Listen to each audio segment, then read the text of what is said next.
টাকা এবং সময়ের মূল্য নিয়ে ছোট গল্প। একটি শহরে একজন পিতা ও তার ছেলে সুখে শান্তিতে বাস করত। লোকটি ছিলেন একজন ব্যবসায়ী আর ছেলেটি স্কুল পড়ুয়া একজন ছাত্র। সেই ব্যবসায়ীটির কাছে সময়ের মূল্য ছিল অনেক বেশি।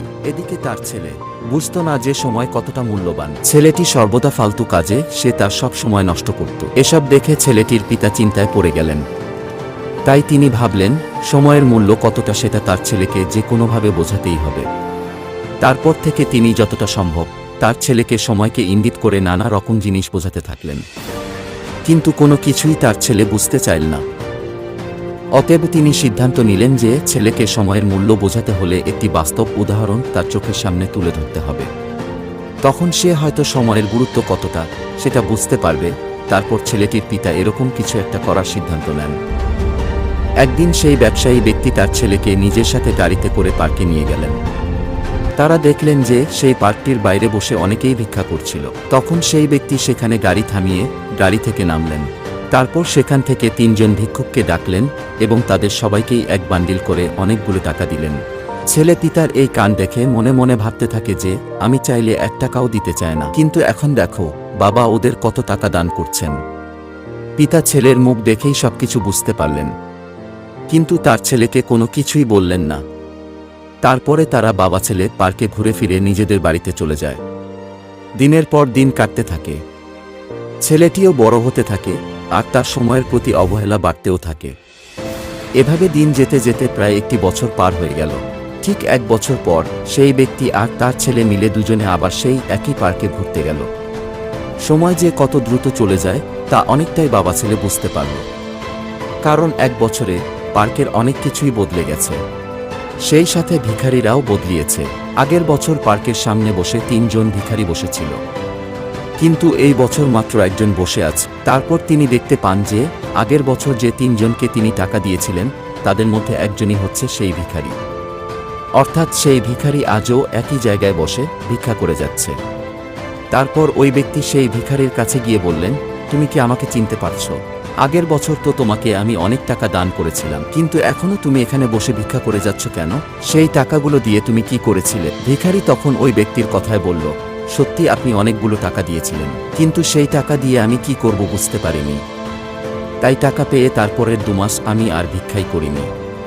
সেই টাকা দিয়ে আমি তখন ভালো মন্দ খেয়েছি আর আরামসে থেকেছি, কিন্তু ৩ মাস যেতে না যেতেই ধীরে ধীরে আপনার দেওয়া সমস্ত টাকা ফুরিয়ে যায়। তাই আবার এই একই জায়গায় এসে ভিক্ষা করতে শুরু করি, আর আজও সেই ভুলের মাসুল দিচ্ছি। তখন সেই ব্যক্তি তাকে জিজ্ঞাসা করলেন, তোমার পাশে তো আরও ২ জন ছিল, তাদেরকেও আমি টাকা দিয়েছিলাম, তারা এখন কোথায়? তাদেরকে দেখতে পাচ্ছি না যে। ভিখারি তখন বলল, ওদের মধ্যে একজনের খবর আমি জানি না। আরেকজন টাকা পেয়ে ওই যে সামনে একটা আইসক্রিমের দোকান দেখতে পাচ্ছেন সেই দোকানের মালিক হয়ে গেছে। সেই ব্যবসায়ী লোকটি একথা শুনে ছেলেকে নিয়ে সোজা সেই আইসক্রিমের দোকানে গেলেন। তিনি গিয়ে দেখলেন যে সত্যিই সেদিনের ভিক্ষুক আজ এই দোকানের মালিক। দোকানদার ব্যবসায়ী লোকটিকে দেখা মাত্রই তার কাছে এসে হাতজোড় করে যেন পাগল হয়ে গেল এবং ছেলেকে কিছু আইসক্রিমও খেতে দিল। তারপর ব্যবসায়ী লোকটি তাকে জিজ্ঞাসা করলেন, তোমার সাথে আরও ২ জনকে আমি টাকা দিয়েছিলাম, তাদের মধ্যে একজনকে পার্কে দেখেছি, আরেকজন কোথায়? তখন দোকানদার বলল, এখান থেকে সোজা কিছুটা সামনে একটা তাস খেলার জায়গা আছে। আপনি তাকে যে টাকাগুলো দিয়েছিলেন সেই টাকা পাওয়ার পর সে ওখানে জুয়া খেলতে চলে যায়। তারপর আপনার দেওয়া সমস্ত টাকা সে হেরে যায়, কিন্তু সবচেয়ে বড় কথা হচ্ছে তার জুয়ার নেশা হয়ে যায়। সেদিন থেকে লোকটি সারাদিন ভিক্ষা করে আর সন্ধেবেলা সেই টাকা নিয়ে জুয়া খেলে। তারপর লোকটি বলল, আপনি যে ওকে টাকা দিয়েছিলেন সেটা না দিলেই হয়তো ভালো হতো। এসব কথা শোনার পর ব্যবসায়ী লোকটি তার ছেলের কাঁধে হাত রেখে বললেন, বাবা, তোমার সামনেই আমি এই ৩ জনকে একই পরিমাণ টাকা দিয়েছিলাম। তার মধ্যে একজনকে আগের বছর তাকে যে জায়গায় দেখে গিয়েছিলাম এখনো সেই একই জায়গায় বসে আছে দেখলাম। অন্যজন টাকা দিয়ে কি করবে তা ভেবে না পেয়ে তার ভুল ব্যবহার করেছে, আর শেষজন সেই টাকার অপব্যবহার না করে সেই টাকার সঠিক ব্যবহার করে সবাইকে দেখিয়ে দেওয়ার মতো একটি কাজ করেছে। আসলে শেষজনকে আমি যে টাকাটা দিয়েছিলাম সেটা সে শুধু টাকা হিসাবে দেখেনি, সে সেটা একটি সুযোগ হিসেবে নিয়েছিল এবং সময়ের সঠিক ব্যবহার করেছে, যার ফলে আজ তার জীবন বদলে গিয়েছে। সর্বশেষে লোকটি তার ছেলেকে বলল, আমরা প্রতিদিন যে সময় পাই সেই সময়ের সঠিক ব্যবহার করলে এখন থেকে দ্বিগুণ ভালোভাবে জীবন গড়ে তুলতে পারি।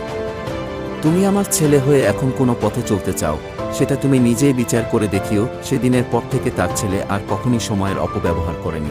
এবার আপনার পালা। আপনি সময়ের যথাযথ মূল্য দিচ্ছেন তো? আমরা আমাদের সময়ের যদি সঠিক ব্যবহার করি, তাহলে আমরা গল্পটির চাইতে আরও ভালোভাবে নিজের অবস্থান পরিবর্তন করতে পারব। বন্ধুরা, যদি গল্পটি শুনে আপনারা আপনাদের মূল্যবান সময়টিকে নিজেদের সঠিক কাজে লাগাতে পারেন, তাহলে চ্যানেলটিকে সাবস্ক্রাইব করে লাইক করে দিবে ও আমাদের পাশে থাকবেন।